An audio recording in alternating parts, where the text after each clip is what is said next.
Looks like we're still getting some folks calling in, so maybe another few seconds here.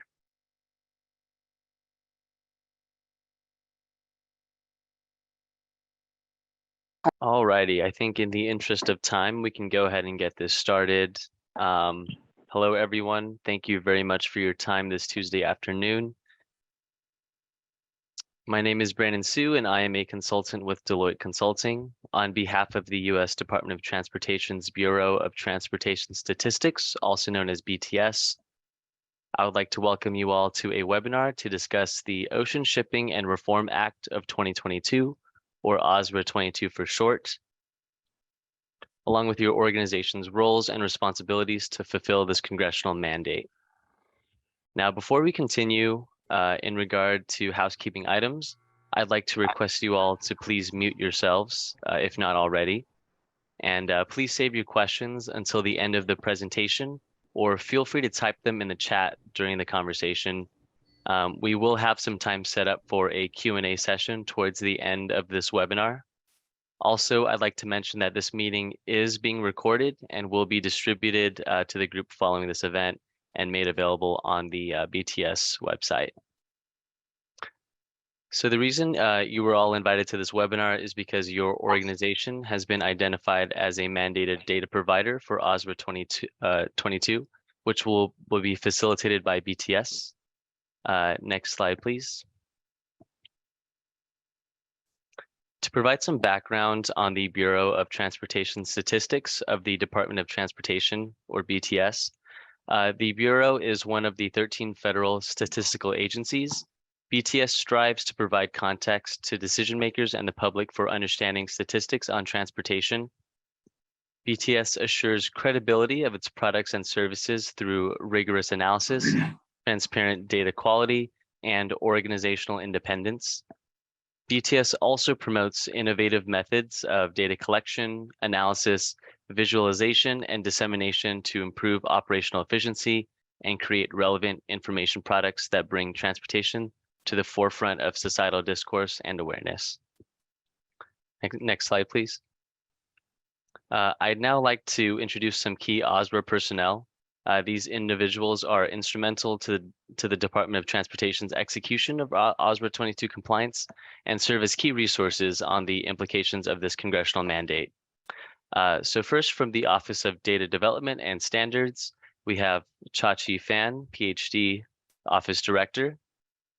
We then have April Gadsby, PhD, Mathematical Statistician.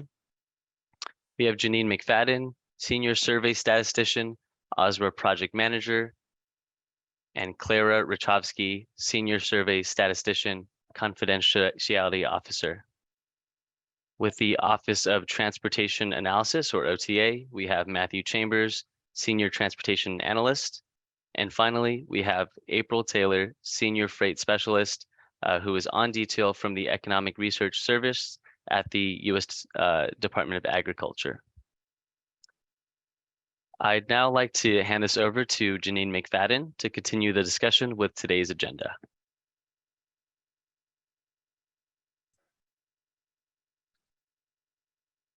I think you muted, Janine. Thank you so much. Of course. Thank you for the introduction, Brandon, and thank you all for being here today.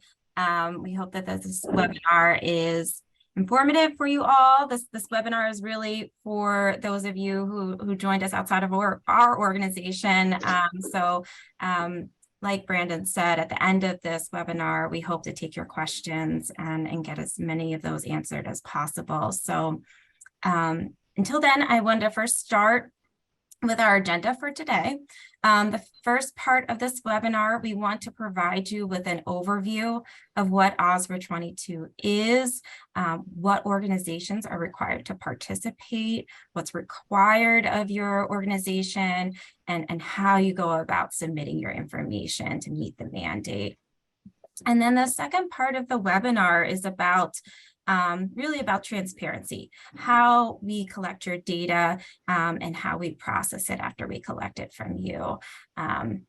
So we'll go into some specifics such as how we work with the data, how we calculate street dwell time and out of service rates, what the final product will look like, and how BTS will keep your data secure and confidential throughout that process. So for a background on OSRA 22, OSRA 22 was passed in June of 2022. And it was the bill itself revises the requirements governing ocean shipping with the objective of improving efficiency, competitiveness, and economy of the nation's ocean transportation system. The act aims to promote growth and development of U.S. exports by leveling the playing field for domestic shippers. And specifically, Section 16 within OSRA 22, which is why we're all here today, directs BTS to collect street dwell time and out of service data. So for this, I'll start by saying that we really promote that you go to our website and take a look at the bill itself. And you can do that actually by just Googling OSRA 22 if you haven't read it already. It's also on our OSRA webpage. But here are some highlights from Section 16, which will drive the conversation today. So who is required to participate? So BTS was tasked to collect information from each port, marine terminal operator, and chassis owner or provider with a fleet of over 50 chassis that supply chassis for a fee. Also to be mentioned is what information is being asked to be submitted. And at a very high level, it's total street dwell time from all causes of marine containers and marine container chassis and the average out of service percentage. And then the last highlight I want to bring up about Section 16 is the frequency of submission. Within the bill, it is stated that BTS is required to publish the data on a monthly basis, beginning 240 days after the date of entitlement of the Act, which ends up being February 10th of 2023, which is why you should have received a letter last week on Tuesday, January 10th, for the first request of data so that we can meet this mandate on February 10th of next month. So also within that letter that you should have received or someone at your organization should have received was this specific data request. And the request has two parts. Again, we're collecting street dwell time information and out of service chassis information. So for the street dwell time information, we are collecting the following specifics, including the chassis ID, the size of the chassis, the outgate information, specifically the date and time stamp and the location by street address, city, state, and zip, and the same information for the in-gate transactional information, as well as the market. The out of service rate information collects similar information, but a little different. It collects the market, the size, and the location data in the same way as the street dwell time data does. But for the out of service chassis information, we are asking for just the counts of out of service chassis and the total number of chassis by location. Okay, so now that we have a little bit of an overview, and if you don't mind, please mute your mic if you have a chance. So for how you submit your information. So the format that we expect to get for the most part is Excel or other spreadsheet. The secure data portal was set up by BTS only for the purposes of collecting OSRA data.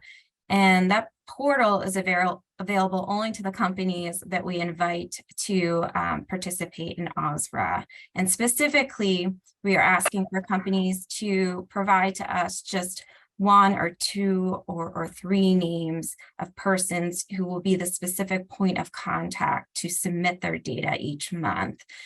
So for this, we're asking for those specific individuals' email addresses to be sent to us so that we can create them an account in the portal, and so that they can get, we can then send them more specific information as to how to set up their account, so they can begin making submissions after that time. So for more specifics on the submissions, to start with time frame, again, you should have all received your first or initial data request last week. And so to use this data request as an example, we've asked for that first submission to be made between January 10th and 15th. And the information that was requested was for December 1 through 31 information. And that information will be published on February 10th of next month. So each month, data providers will be notified by us to request that prior month information between the 10th and the 15th, and then we will publish the data, the resulting data on the 10th of the following month.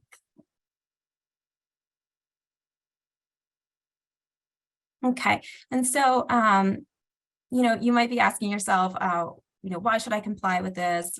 What are the data uses? What's in it for me? And Section 16 specifically directs the collection of street dwell time and out of service percentage data to produce statistics to be used to improve chassis and ocean shipping container management. But moreover, OSRA seeks to increase transparency within the industry to help improve productivity and avoid future crises.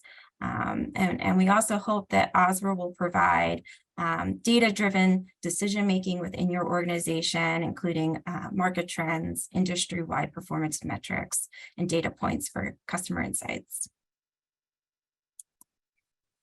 So in short, to wrap up this first part of the webinar, BTS has been tasked to collect chassis and marine container data in compliance with Section 16 of OSRA 22.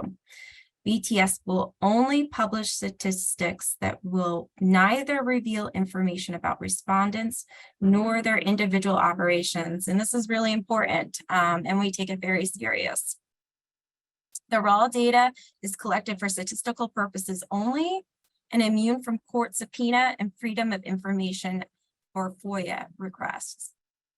Only BTS staff with a need to know will have access to the raw data, which will otherwise not be shared outside of BTS.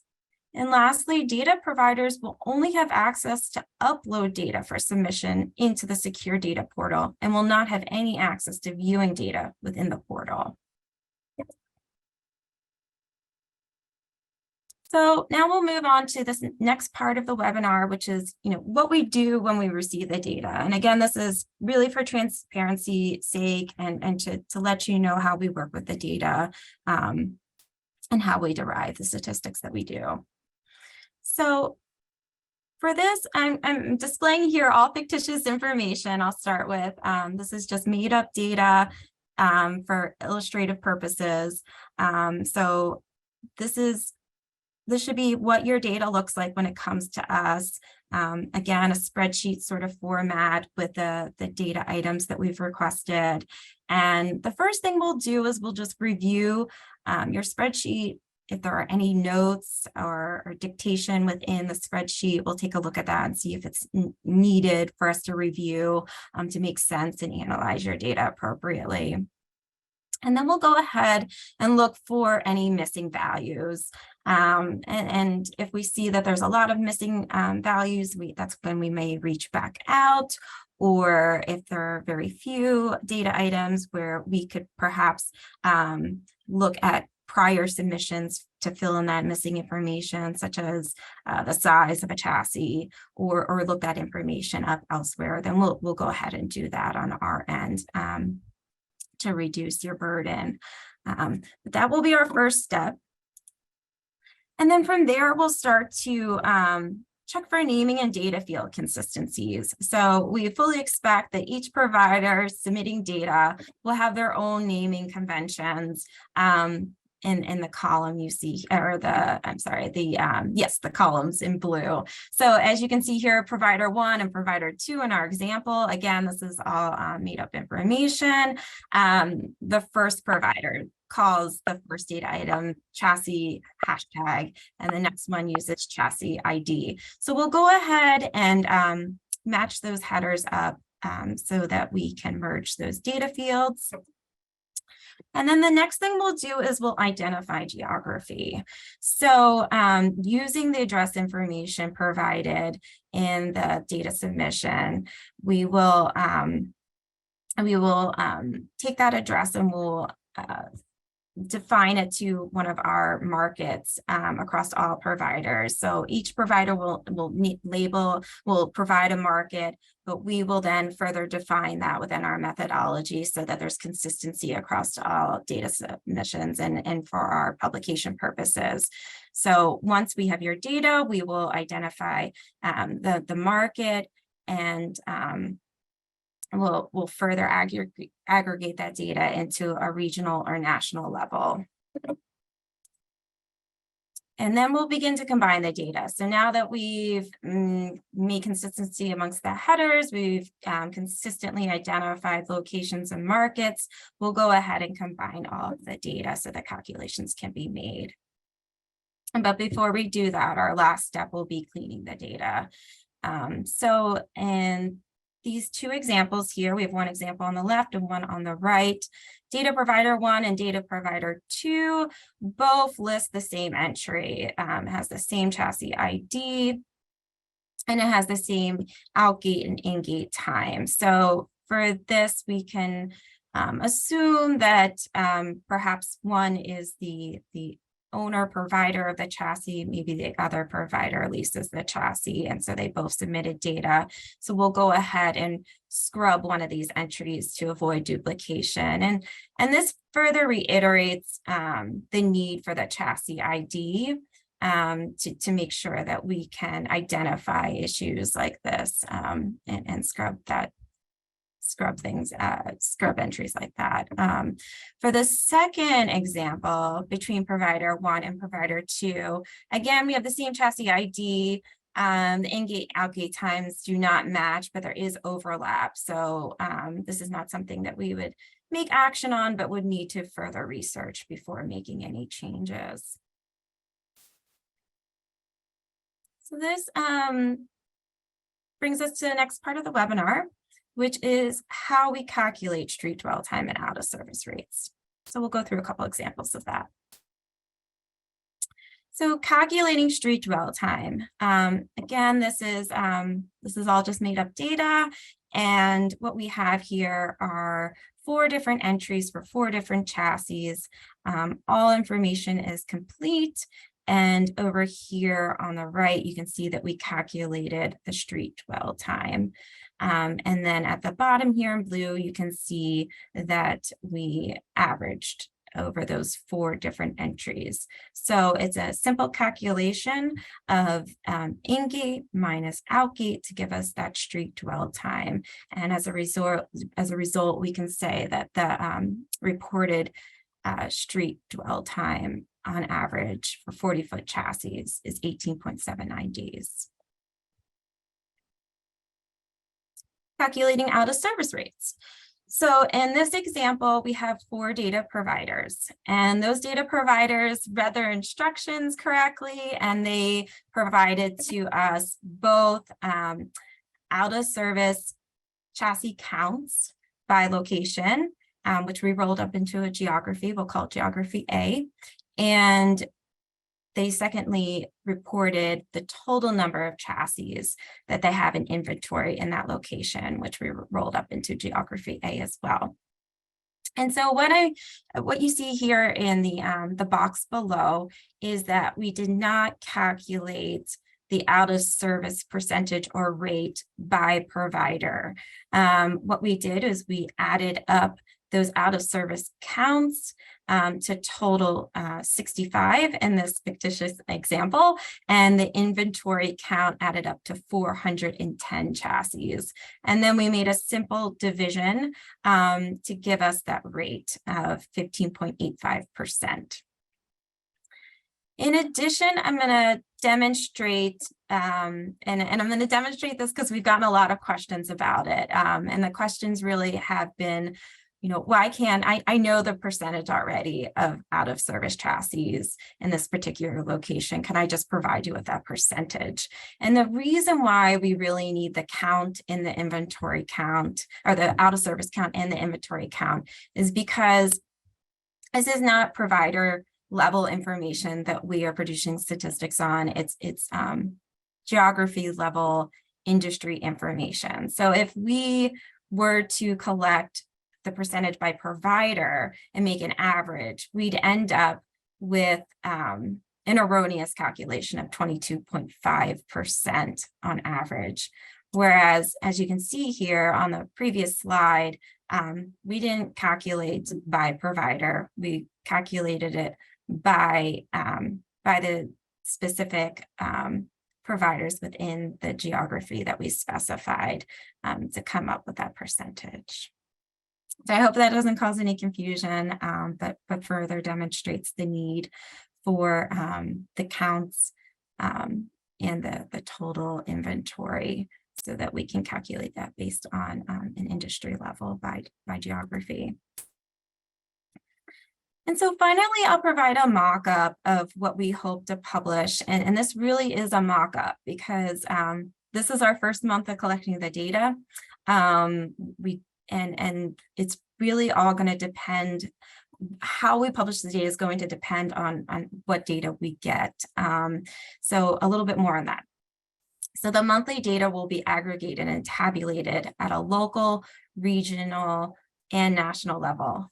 And that is provided that there are no disclosure concerns. So at the very least, we will produce a national number of dwell time statistics and out of service percentage. Our hope is that if the data allows us to, we will be able to produce regional level or even regional divisional level statistics. And furthermore, at the most micro level that we would possibly produce the statistics, if the data allows, would be at the local level or MSA level. And you see that mock-up here on the right. So now I'll turn this over to my colleague, Clara Rashofsky. Hi there, everybody. I just wanted to give you a little bit more update on some of the more sort of technical aspects regarding confidentiality. BTS is one of the 13 principal federal statistical agencies, and on this slide you can see an array of logos for the various other statistical agencies.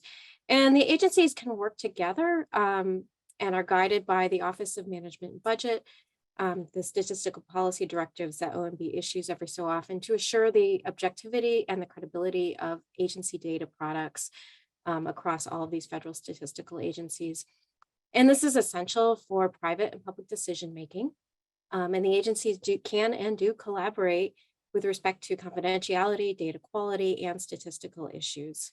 So that's sort of the construct under which BTS operates more generally on all of its data collections, but in addition to OSRA as well.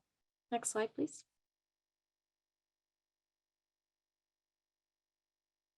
So one of the major privacy laws that BTS operates under is CIPSI. So CIPSI is the Confidential Information Protection and Statistical Efficiency Act.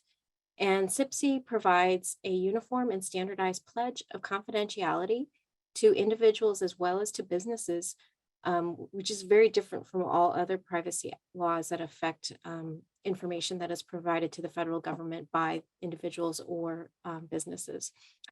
So CIPSI protects information reported, and it goes above and beyond the sort of traditional identity of the reporter, so beyond PII or personally identifiable information.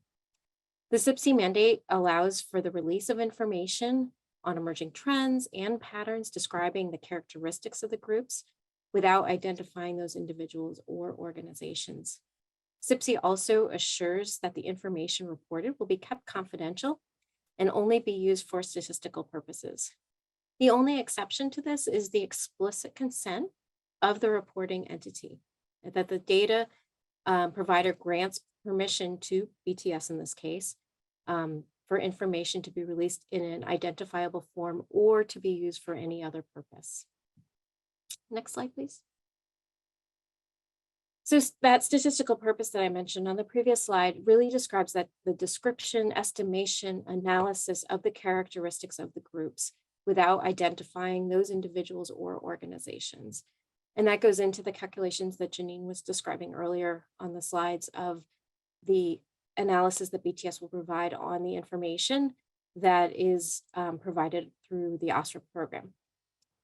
And this includes all aspects of the data, production of the data portal and server that the data is reported into, maintaining the administrative procedures, dictating who has access to the data, need to know only, and making sure that any data releases only include information that has been sufficiently aggregated to protect the identity of those who provided the original information. Next slide, please. So there are some legal aspects to CPSI as well, and those include that BTS has the power to invoke CPSI as a federal statistical agency for data collections where appropriate, and that does include the OSRA 22. The data collected under CPSI is immune from legal processes, so that includes court subpoenas, and also any data submitted under CPSI cannot be admitted as evidence in a court case. Also, data submitted under CPSI is exempt from FOIA, the Freedom of Information Act requests. Additionally, any federal employee, contractor, or agent who has access to CPSI data on BTS's behalf, who willingly discloses confidential information, and this is under CPSI, they face removal from office and or a Class E felony conviction with fines up to $250,000 and or imprisonment of up to 5 years. Next slide. So I mentioned that the CPSI data, the data that would be collected under the OSRA effort will come in on a secure network. So we have at BTS our private network, which is separate from the main DOT network. So the BTS private network is run separately. It has separate servers residing within that private network. There's no sharing of files between the DOT main network and the BTS private network. And there's no direct access to the internet in that private network for anybody working there. All analysis software to allow data analysis within the private network is housed within that network so that the work can be conducted in the private network. And then backups are maintained within the private network. This is in contrast to the DOT main network, which allows access to email, the internet, all the conventional DOT software that we all use every day. And it's connected to DOT's main servers to share files with colleagues when appropriate, and it is backed up on the servers that DOT maintains using its protocols for backups. So, next slide. And can you get the next one more time? Thanks. Okay. So the last piece of this is disclosure review. So BTS staff and the BTS confidentiality officer work jointly together to determine specific conditions for a data release. So this includes reports, data sets, metadata, anything that would come out of OSRA. The process ensures that any data releases include only information that has been sufficiently aggregated. And that the point of that is to protect the identity of the reporting entity. It also protects the details of what was reported by that reporting entity. And then, as we mentioned earlier, there's geographic aggregation, that's just one of the strategies that we will be using to protect the specific data that is reported into OSRA. And that piece is continuously evolving as we get the data in and can take a look at it and determine what is the appropriate level of aggregation needed. I think that's it. I'll take it back to Janine now.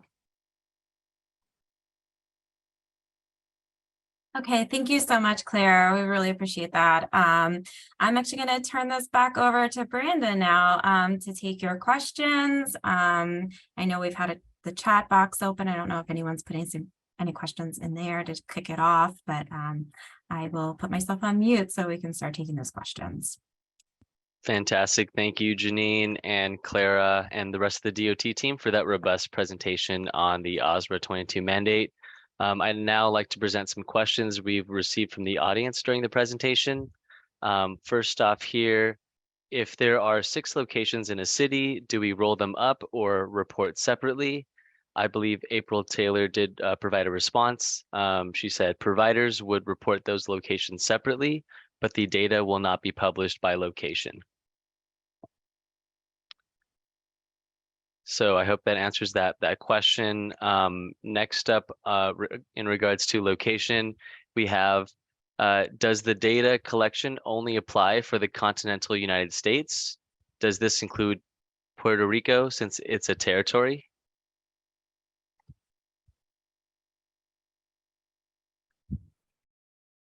So I'll hand this off to BTS to address. Yeah, thank you. That's a great question. So at this point, we are only including the North American states, as far as I believe. Maybe April Gatsby, you could give more content on what is in the methodology. Yeah, at this time, we're just doing the 50 states.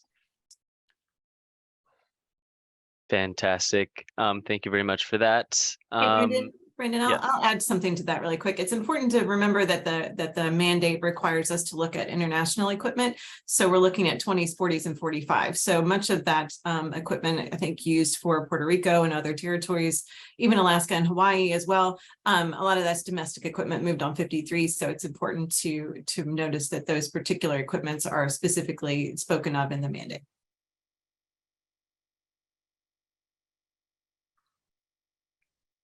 Great. Thank you very much for that additional context, April. Next up, we have the requirement is to report the top 25 locations. Are those locations defined? Yes, those locations are defined. Sorry, I'm going to kick this back to April Gatsby again. April, do we have that listed in the methodology? Can you remind us? And if not, I can put that on our website this afternoon. It's not currently listed in the methodology. I thought we were going to ask for everything to make that national estimate. Right. So the law demands that we collect information from the top 25 ports. And you know, I should back up a little and say that over the past, it's been about 6 months since the law went into enactment, and we have reached out to several providers at this point to kind of see, you know, gauge how we can best collect this data. And it seems as though it would work best to just, you know, provide all your national data, regardless of top 25 ports, so that, you know, we could, you know, do our job on our end without having to worry about you know, if it fits into those top 25 ports or not. So I'll just go back to, by law, it's at the top 25 ports. And so we can put that on our website. And as we work through this, you know, just we can answer more specific company level questions about those top 25 locations. But if you, as your company, would like to submit your full nationwide information, if that's easier for your company, then that is something we will accept. Do we have any follow-up questions on that?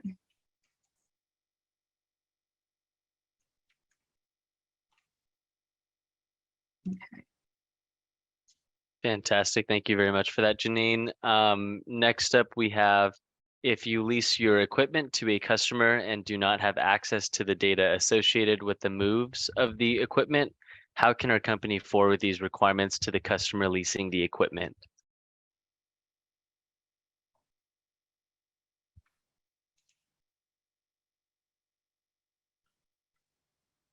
I'll try to take a stab at this one, Janine. From the information that we've collected from the providers so far, yes, there are long-term leases that occur with other particular companies with that. Yes, you can absolutely forward this request to them, because as long as they own or long-term lease or operate those more than 50 chassis, they would certainly be within scope. We would not require you as a provider to provide that kind of information for your long-term leases that you do not have transparency to, what their operations are, what their gate movements are, and that kind of information. So yes, you can certainly forward the request to them because they would be within scope. I have one follow-up. So this is Anthony Nacarado. I actually wrote the question, business controller of commercial trailer leasing. My one follow-up is, if they don't do it, because again, they don't own the equipment, their name's not tied to it, what's the repercussions for us, and how do we ensure that they do it so that we have no issue? Because the long term, we own the equipment, we bought it outright, we lease it to them for anywhere from 84 months to 112 months. And basically, you know, they have the rights to the equipment during that time. We have no access to location, movements of that equipment. That's proprietary information to them and their operation. So really, we want to make sure that, you know, we're not liable if they don't do the data request that's necessary, or how do we make sure you forward the request to them directly? Anthony, that's a really great question.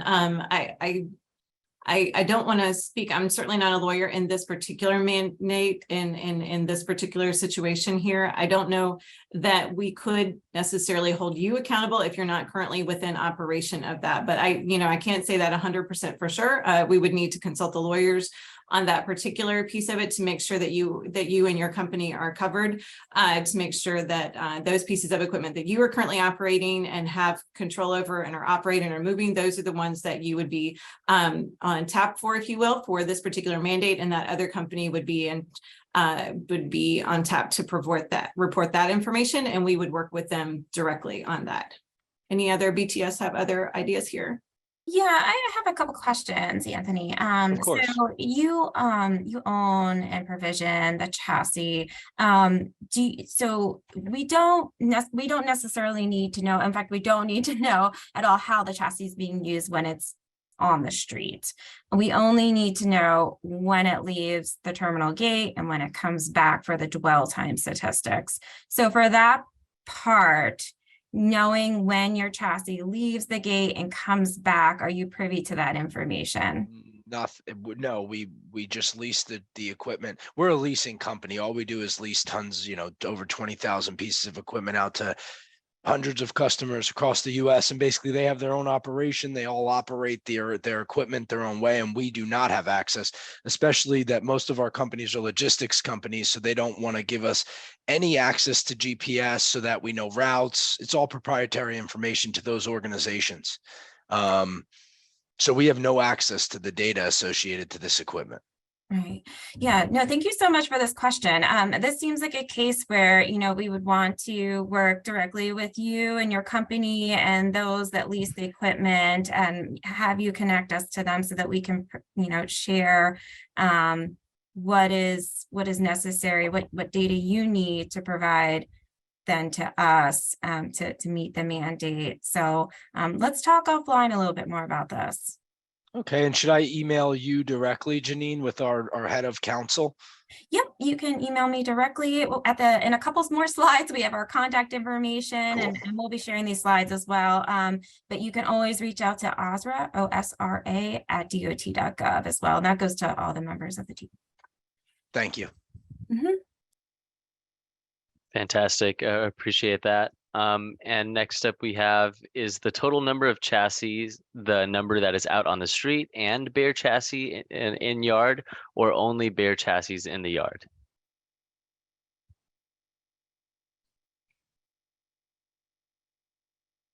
April Taylor, if you don't mind taking this one. Sure. So it would be the total inventory, because obviously we'll need to know what's on the street as well as in the yard so that we can get that total inventory number so that we can have that piece of it. Yeah, April, that also answers the next question for the out of service, for the total counts, what's being used to calculate the out of service rate, and then the times. Yep. And just to further clarify on the out of service, it's from end to end. So when it comes back in, not just cutting it off at a certain point in time, like the end of the month. It's from when it goes back into the yard or depot. Yeah, and I'm really glad that Matt brought that up. So back when I was showing a fictitious data report, I had every single in-gate filled in. And that's probably not realistic because a company is going to have several chassis that don't come back in that month, right? And in that scenario, we wouldn't expect an in-gate date and timestamp to be on the report that you provide. You could just leave that empty. And in the next month's data report, maybe that's when there will be that timestamp. So I hope that clarifies that a little more too.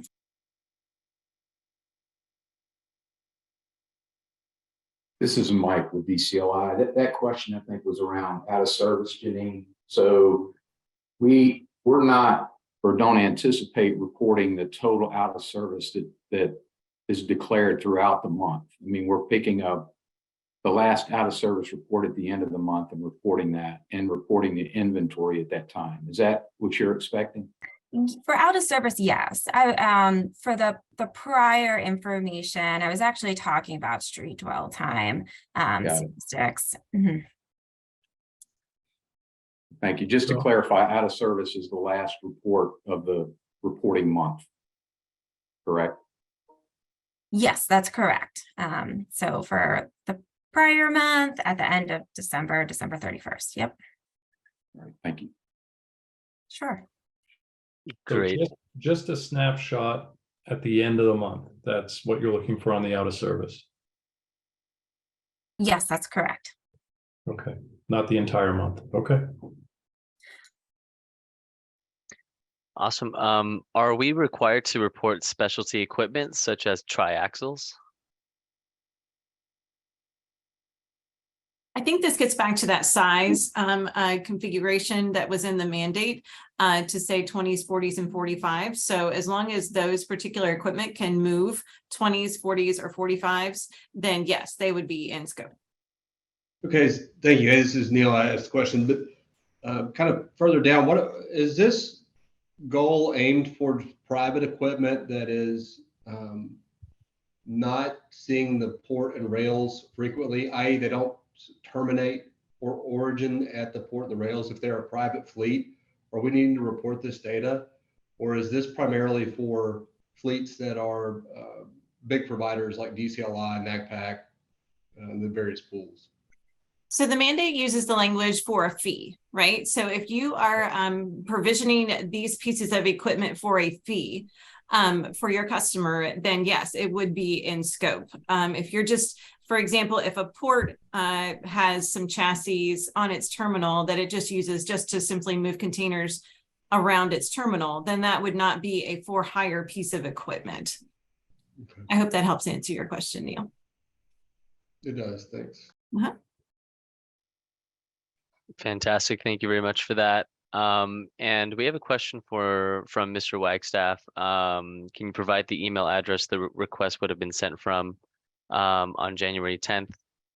I believe that should be from the OSRA email, but BTS, please confirm. Yeah, that should have come directly from my email account, janine.mcfadden@dot.gov. If you would like to directly just contact me, I can take a look and see who we had listed as the point of contact in your organization and forward you that message. Thank you, Janine. I have one more question. Kind of need to lay out the scenario. We use a private pool just for us on a daily basis. The provider does all the ins and out gates. And then we work off of that from a billing perspective from our off the same set of data. If that provider provides the data, they own the chassis, we use the chassis. Do we both need to provide the same data, or would it be up to that provider to provide the in gates and out gates? So you're not long-term leasing that, are you? Those pieces No. of equipment, you're just using them, right? So Correct. it's whoever has that operational authority over that piece of equipment would be the one that would provide the data that we're specifically looking for. Okay. Yeah. So those daily rentals that you do or something like that from the pool or whatnot, that would not be within your scope to provide because the Mhm. operator would be the IEP on that one. Okay, perfect. Thank you. Sure. Great. It looks like we have 3 outstanding questions. This next one is from a Tony Messena. He asked, as an ocean carrier, our nominated motor carrier does not charge for the chassis fee. Do we need to provide this data?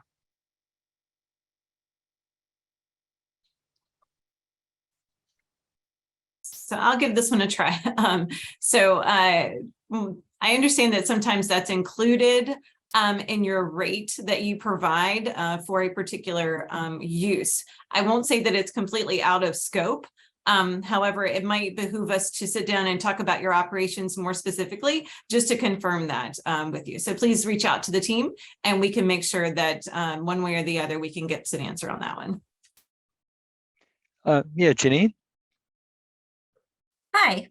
It's Tony Messina. Yeah, so we're an ocean carrier. So I mean, but I think you kind of answered a little bit of my other question. You can answer that as well, but separately or offline. So as an ocean carrier, we generally use IEPs, right? Intermodal equipment providers.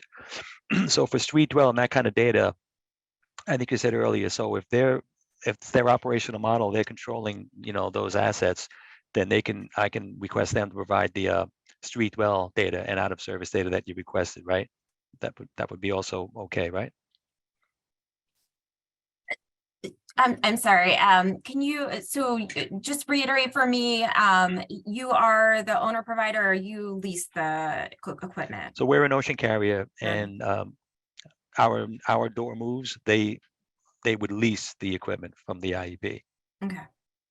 Or daily rental lease. Yeah. Right. So a daily rental, Tony, will not be included in this kind of situation as if you were, if your company was long-term leasing those chassis. That's when you would become the operator on that piece of equipment, and then you would be responsible for those data on there. So it's only those daily rental pieces of it that would still be within the IEP's responsibility to collect that kind and provide that information.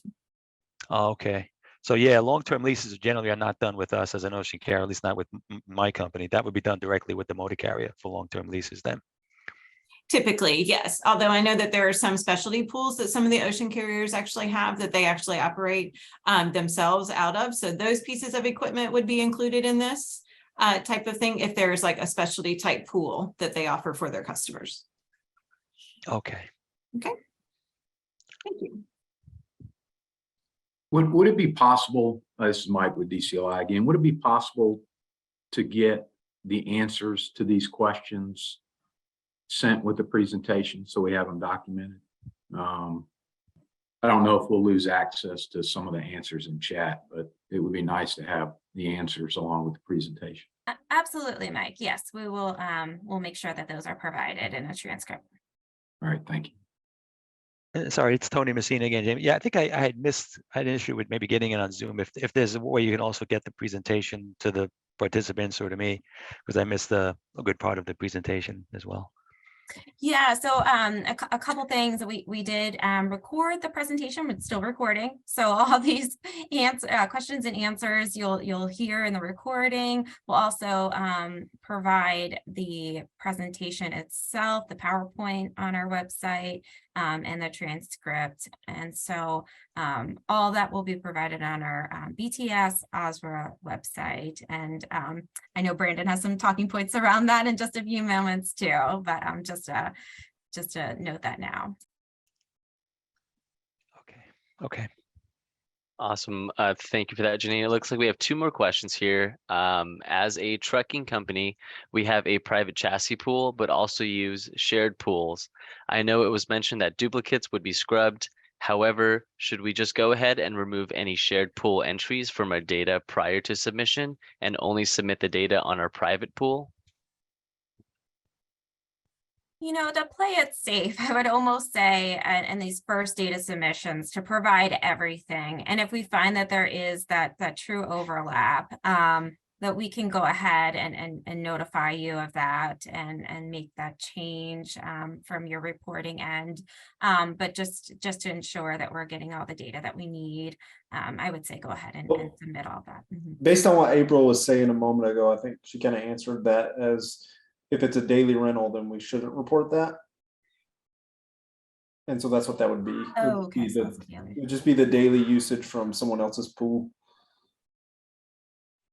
Yeah, if you're, I guess it depends. Like if you have that data in your system already that you're getting for whatever reason, and it's not necessarily a piece of equipment that you have, that you own or operate specifically, but it shows up in your data, we can certainly work with that and make sure that there aren't any duplicates in there. So there's no reason for you to go in and do significant scrubbing, unless we find something later that we need to address because of that. But if you already know that, yeah, those pieces of equipment are not yours, that you already, that you have, that wouldn't necessarily be in scope for you, but we don't necessarily want you to go to a lot of trouble to scrub your data either. We're trying to make this easier on you as well. So it's up, if we find a significant amount of duplicates, we can work with that on our end and or work with you directly when it's all said and done. Sure, thank you. Fantastic. And last but not least, if information is not recorded nor available, what would the information provider's requirement be?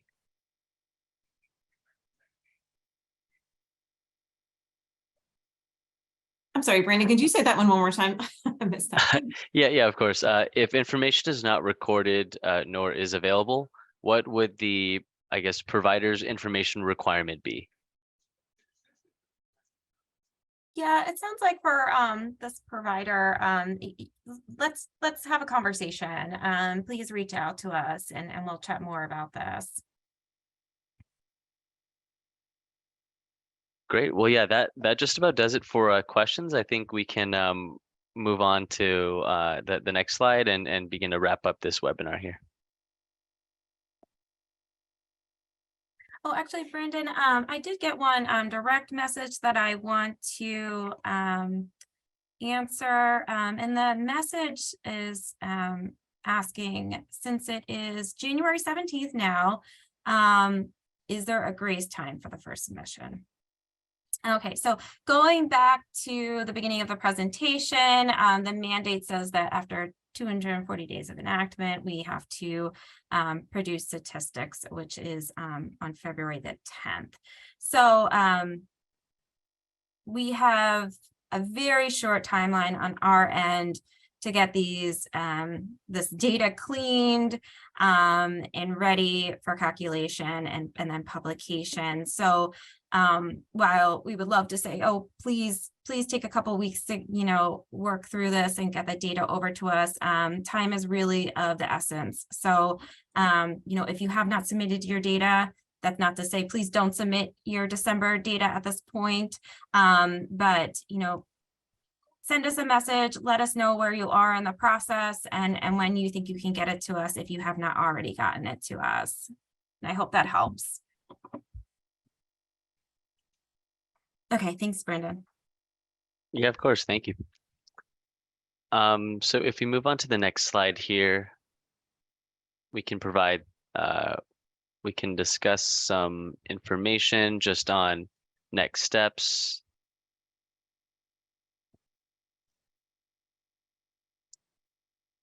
So here's some great contact information for individuals, on the BTS team. If there are additional questions or if your organization would like to reach out for a one-on-one discussion, please feel free to contact Janine McFadden or any other individuals listed on this page.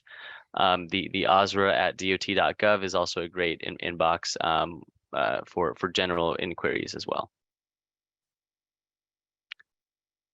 Yeah, and I will note that actually the OSRA at DOT inbox is the best way to get in contact with us, just because it does disperse to so many of us. And you can always CC one of our names if you really want to ensure that someone sees your message. But always try that OSRA DOT inbox first. to make sure that the whole team gets your message. Fantastic. And of course, to stay connected and to stay informed on any developments or updates, you can go ahead and provide your email contact information over to osra@dot.gov to be added to the mailing list here. We also have the OSRA formal website here where you can find recording and transcript of today's presentation. I think that just about does it for this webinar. Appreciate everyone's time, and this was indeed a fantastic discussion. I can open the floor one more time for any lingering questions or any thoughts regarding next steps. And I could also ask Janine and Team DOT BTS if they had any other final words for the group. Yeah, thank you again for being here. We just really hope that this was informative. And I'm gonna put the slide back up onto our contact information here. As I said, we're gonna have the presentation, the slides, the transcript all on our OSRA web page, which if you just Google BTS OSRA, you'll go to that page. It does not have an easy extension, so I won't read that off. And that's where you can find all that content. In the meantime, if you have any questions or you want to reach out to us immediately, you can respond to the letter that I sent last week, or you could write us at osra@dot.gov. But thank you all for your attention and for learning more about OSRA, and we look forward to hearing from you and receiving your data and working with you over the next few years. Fantastic. Thank you very much, Janine. Thank you again, everyone, for your time. Hope you all have a great rest of your day. Thank you. You as well. Thank you.